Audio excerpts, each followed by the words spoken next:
अब शाजिया मरी साहिबा क्या फरमा रही थी कि जी जिन लोगों ने पीटीआई को वोट डाले हैं वो पछता रहे हैं, बढ़ती महंगाई की वजह से हुकूमत को अवाम की बददुआओं का सामना करना पड़ रहा है। अच्छा, शाजिया मरी बराह रास्त वज़ीर आज़म को निशाना बना रही हैं कि जी इमरान खान साहब की जहनी कैफियत का आलम यह है कि ना ही उन्हें साइंस का कोई इल्म है और ना ही उनके अंदर बुनियादी समझ। जो मैं आपके लिए छोड़े जा रहा हूँ आज कि ये जो अपोजिशन इकट्ठी हुई है और सब कुछ इस वक्त ऐसा लग रहा है कि हुकूमत बस अब चंद दिन की मेहमान है और सारे अपोजिशन के इकट्ठे हो गए हैं लोग और दराड़ पड़ गई है। नून लीग में भी, इत्तेहादी पीटीआई में भी, और इत्तेहादी भी साथ छोड़ रहे हैं। एक ऐसा माहौल बनाया है। इसमें रॉ का रोल हो सकता है, इसमें एनडीएस का रोल हो सकता है, जो इस वक्त इमरान खान को दबाना चाहते हैं, जो इस वक्त पाकिस्तान की एस्टेब्लिशमेंट को दबाना चाहते हैं। अब के पहला आइटम इस्लामोफोबिया है एजेंडा पे।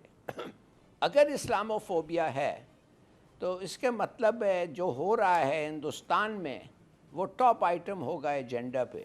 जय हिंद, स्वागत है आप सबका दी तथ्य न्यूज़ में। साथियों, अगर हमें समझना है कि पाकिस्तान में जो आर्मी है वो क्या चाह रही है, तो बस अगर हम जो पत्रकार हैं उनकी एक बार भाषा सुन लें। कोई भी फिज़ा खान को सोच नहीं सकता था कि आज से 3 महीने 2 महीने पहले तक भी ऐसे ऐसे जैसा उसने इस वीडियो में आप देखेंगे शब्दों का प्रयोग किया है इमरान खान के लिए, वैसा वो कभी कर भी सकती है। एकदम वो तो एकदम पक्की पक्की चेली लगती थी इमरान खान की। लेकिन अब देखो, अब खुले हम कोई क्रिटिसाइज़ करने में किस तरीके से चूकते नहीं हो। बाकी ज़्यादातर पत्रकारों की यही हाल है। पाकिस्तानी मीडियाज़ में ये तक भी कह रहा है कि जो रशिया बुलाया गया है ये इसमें रॉ की साजिश है। जो पाकिस्तान है वो चाइना ब्लॉक में ज़्यादा चला जाए, अमेरिका से उसका पूरा रिश्ता टूट जाए, इसलिए हिंदुस्तान ने ये सुनियोजित तरीके से कराया है। ये तक भी लोग ने आरोप, मतलब कुछ भी हो जाए, हर चीज़ में रशिया ने इनको बुलाया, इनकी खुद की मर्जी जाने की, लेकिन पाकिस्तानियों के हिसाब से ज़बरदस्ती कुछ ना कुछ इनको हिप्नोटाइज करके शायद भिजवा दिया होगा। उसके बाद ये रॉ जो है सब कुछ करके करवा रहा है। पूरी चीज़ क्या उधर हम चलते हैं। आप चैनल को सब्सक्राइब करके बेल आइकन दबा लें। मायूसी आपको डिमोटिवेट करती है और आपको आगे बढ़ने से रोकती है, और मायूस इंसान उम्मीद छोड़कर इंतहाई कदम उठाने पर मजबूर हो जाता है।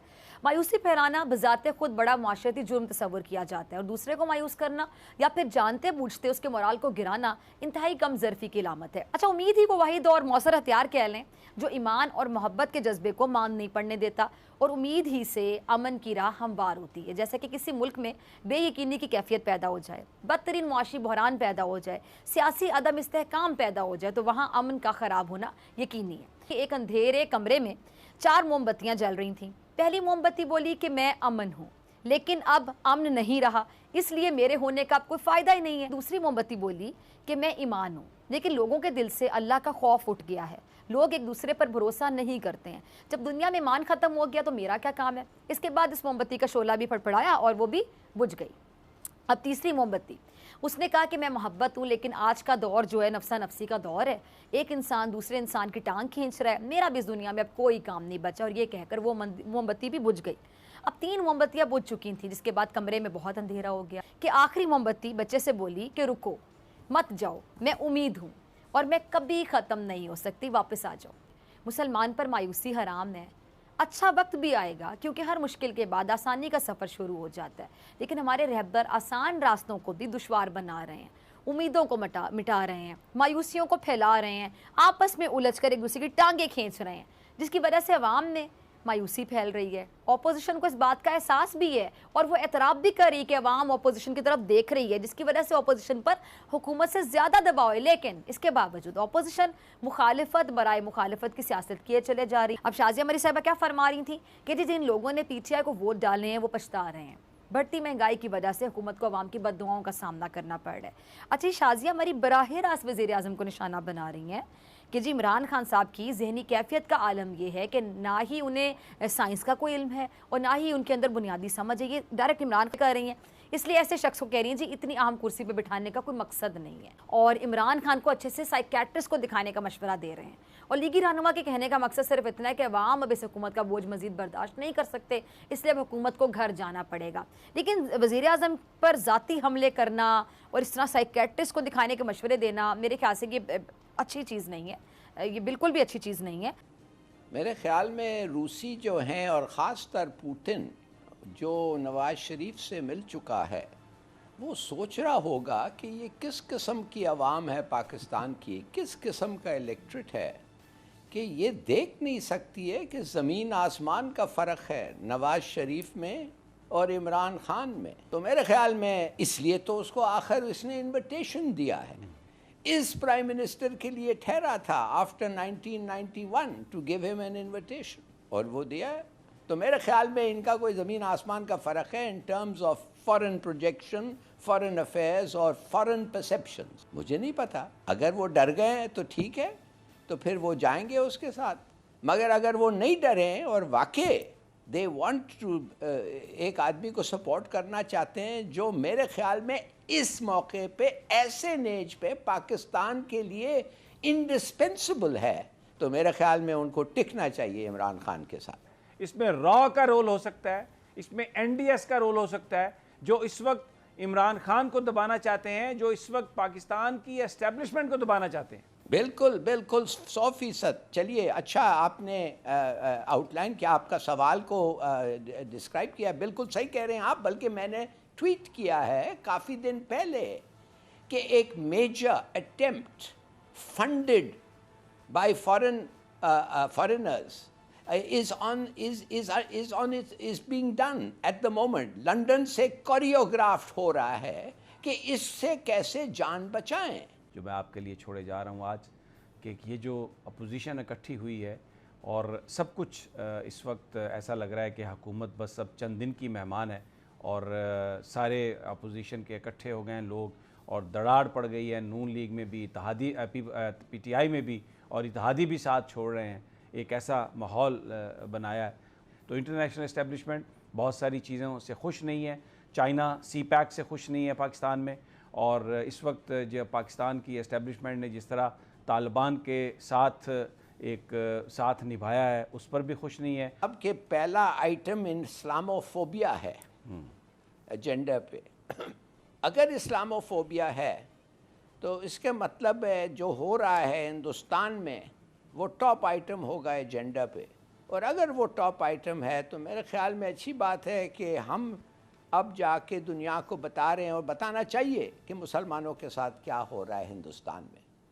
सब चीज़ें हैं जो इंटरनेशनल इस्टेब्लिशमेंट और ख़ास तौर बाइडन का अमेरिका नहीं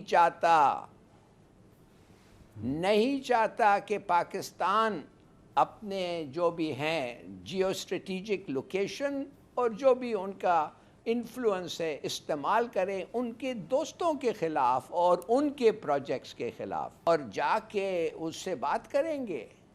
और मेरे ख्याल में हमें वाज़े कर देना चाहिए कि हमारे नेशनल इंटरेस्ट किधर हैं। ये डू मोर का रिलेशनशिप ख़त्म हो गया है। ये जो एक बुरा शादी है इसका तलाक ज़रूरी है, मगर कौन कह सकता है ये बातें? आप समझते हैं कि हमारी ये पॉलिटिशियंस जो इस अपोजिशन में, नहीं, एक ही आदमी है जो कह सकता है और इम्प्लीमेंट कर सकता है, और वो है इमरान खान। साथियों, हम देखें तो जैसी स्थिति पाकिस्तान में है, जैसा पाकिस्तान बोल रहा है, जैसा पाकिस्तानी पत्रकार बोल रहे हैं, एक तरफ ये कह रहे हैं कि अगर हम देखें जैसा पाकिस्तान दावा करता, पाकिस्तान के विदेश मंत्री तक ने बात बोली कि पाकिस्तान जो है वो चाइना ब्लॉक में है, अमेरिका ब्लॉक में नहीं है। ये बात तब उठी थी जब जो डेमोक्रेसी समिट था उसमें बुलाया गया था पाकिस्तान को, लेकिन क्योंकि उसको दो मिलानी चाइना के इशारों पे, क्योंकि उसको जी हजूरी करनी है चाइना की, उसने कह दिया कि नहीं, हम हमारी जो डिप्लोमेटिक पॉलिसी है वो हम चाइना के अकॉर्डिंग रखेंगे, ना कि अमेरिका के अकॉर्डिंग। दुनिया में कोई एक ऐसा देश क्या हो सकता है, या फिर कोई ऐसा देश है जो पूरा किसी एक ब्लॉक में हो? चाइना भी चाइना ब्लॉक में नहीं है। सिर्फ चाइना को भी अगर हम देखें तो वो भी पूरी तरीके से चाइना ब्लॉक में नहीं है। जैसी हरकतें वो करता है, अगर चाइना विरोध कर रहा था कि हमको क्यों नहीं बुलाया, चाइना के पास अगर इनविटेशन होता, चाइना कभी ये गलती ना करता वहाँ पे ना जाने की, लेकिन चाइना ने विरोध किया कि हमको क्यों नहीं बुलाया। हालांकि वो डेमोक्रेटिक समिट है, सब कुछ है, लेकिन फिर भी हमारा एक रसूख है, हमारा एक जलवा, तो हमको बुलाओ, ये चाइना कहना था। पाकिस्तान को हुक्म मिला, न्योता भी मिला, सब कुछ हुआ, उसके बाद भी उसने नहीं जाना मंजूर समझा। अच्छा, दूसरी तरफ हम चीज़ देखें, अब देखिए जैसे कि भी एक मीटिंग हुई थी कुछ तकरीबन 1-1.5 महीने पहले, जिसमें पुतिन और जिनपिंग और इमरान खान ये सब चाइना में बैठक हुई थी इनकी। इमरान खान को कोई भाव नहीं मिला। यूक्रेन के पीछे अगर हम देखें, यूक्रेन और जो रशिया का पूरा विवाद चल रहा है उसमें रशिया में पाकिस्तानी प्राइम मिनिस्टर का जाना, इमरान खान का जाना, इसका एक बहुत बड़ा संकेत है। पहली चीज़, पूरे रिश्ते जो है उसने अपने कन्नी काट लिए हैं अमेरिका से। अब अमेरिका जो है एकदम, कहते हैं ना इसको, वो घड़ा भरने का देर कर रहा था, वो एकदम पाकिस्तान के पापों का घड़ा भर चुका है अमेरिका की नज़र में। अब जो है अमेरिका इनके पीछे हाथ धोकर पड़ गया, पहले भी पड़ा था, लेकिन अब जो है कहते हैं ना ताबूत में आखिरी कील वाला काम, ताबूत में आखिरी कील वाला काम ये किया है। अमेरिका कभी नहीं बर्दाश्त कर सकता कि उसका ऐसा दुश्मन देश चाइना और रशिया, जैसा यूएसआर पहले था, यूएसआर के खिलाफ उसने इतनी लंबी जंग लड़ी, पुरानी दुश्मनी है अमेरिका की और यूएसएसआर की जो आज रशिया है, वो एक्सेप्ट नहीं कर सकता कि पाकिस्तान वहाँ पे जाए। अच्छा, बड़ी बात ये भी है, जैसे पाकिस्तानी सोचते हैं, पाकिस्तानी का 1-2 दिन पहले के अगर आप न्यूज़ क्लिप्स देखेंगे तो वो लोग जिस हिसाब से सोचते थे कि पाकिस्तान को बुला लिया गया, पाकिस्तान का इससे बहुत जो है वो एक रैंक बढ़ जाएगी, कितनी इज्जत बढ़ गई पाकिस्तान की। देखो रशियन जो प्रेसिडेंट है वो यूक्रेन पे हमला करने से पहले इमरान खान से सलाह ले रहा है। क्यों? रशिया को क्या ज़रूरत थी? रशिया को ऐसा क्या था कि भाई इमरान खान साहब आप आ जाओ, वरना हमारा इतना बड़ा देश, इतना पावरफुल रिसोर्स, इतना सब कुछ हम नहीं सोच पा रहे हैं, हमको समझ में नहीं आ रहा है हम क्या करना है, आप आ जाओ, कुछ हमको सलाह दे दो, वरना हम तो बर्बाद हो जाएंगे। ऐसा तो रहा नहीं होगा रशिया के साथ। इनका कोई ऐसा कुछ रोल भी नहीं है, ना इनकी कुछ सेना ऐसी है, ना इनके किसी तरीके से डिप्लोमेटिक तरीके से मदद कर सकते हैं, ना ये कुछ बहुत पैसे फंड वगैरह दे सकते हैं, ना ये कुछ कर सकते हैं, ना इनकी दुनिया कोई सुनता है जो ये बोलेंगे और बाकी देश पीछे हट जाएंगे, यूक्रेन के बोलने से पीछे हट जाएगा। इनको सिर्फ और सिर्फ जो है वो कठपुतली, मतलब कि बाजा बज रहा है तो धीरे से इनकी भी पुंगी बजा दो, यही सीन हुआ है इमरान खान के साथ में, और कुछ भी नहीं हुआ है। एक तो चीज़ जैसे हम लोग ने बात करी।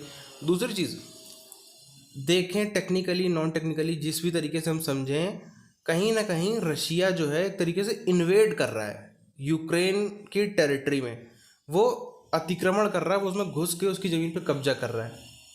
पाकिस्तान ने रशिया को सपोर्ट किया, वहाँ जा रहा है, सब कुछ कर रहा है, सीधा सपोर्ट इसको माना जाता है।